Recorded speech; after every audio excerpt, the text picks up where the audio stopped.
Assalamualaikum warahmatullahi wabarakatuh. Waalaikumsalam wabarakatuh. Sejak dulu, sejak zaman para imam besar, sejarah sudah mengajarkan satu pelajaran penting. Kalau ulama benar-benar lurus, kalau ulama benar-benar bicara keadilan, maka ia akan berhadapan dengan kekuasaan. Lihat Imam Ahmad bin Hanbal, beliau dipenjara, disiksa karena membatalkan akidah. Lihat Imam Abu Hanifah, beliau menolak jabatan, beliau tidak mau jadi stempel kekuasaan. Mereka bisa saja aman, tinggal diam, tinggal ikut arus.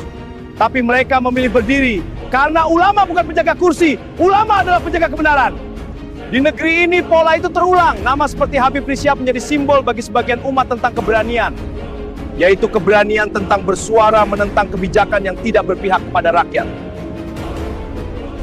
Beliau menghadapi tekanan, beliau menghadapi proses hukum, dan di tengah dinamika itu terjadi peristiwa tragis yang merenggut nyawa para pengawalnya. 6 anak muda gugur, 6 nyawa melayang, dan setiap tetes darah itu adalah luka bagi umat.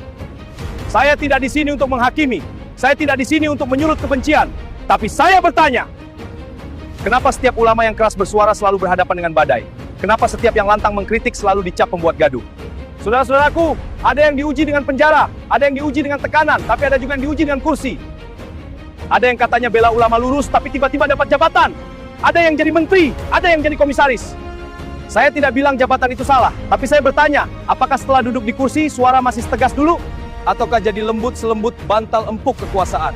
Hari ini kita diuji, apakah kita hanya berani memuji ulama masa lalu, tapi mencaci ulama yang hidup hari ini? Apakah kita hanya kagum pada sejarah, tapi takut pada kenyataan? Kalau dulu kita bilang, Masya Allah Imam Ahmad hebat, maka hari ini kita harus berani berkata, siapapun yang berdiri di atas kebenaran, kami hormati.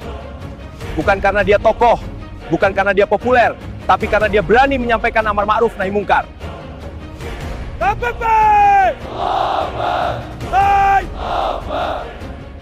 Perjuangan tidak boleh dibalas dengan kebencian, kritik tidak boleh dibalas dengan fitnah,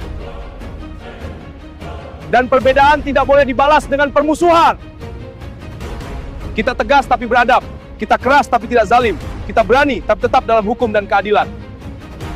Karena Islam tidak mengajarkan anarki, Islam mengajarkan keberanian yang bermartabat. Saudaraku, ulama akan terus diuji, kekuasaan akan terus berubah. Tapi ingatlah, kebenaran tidak pernah mati.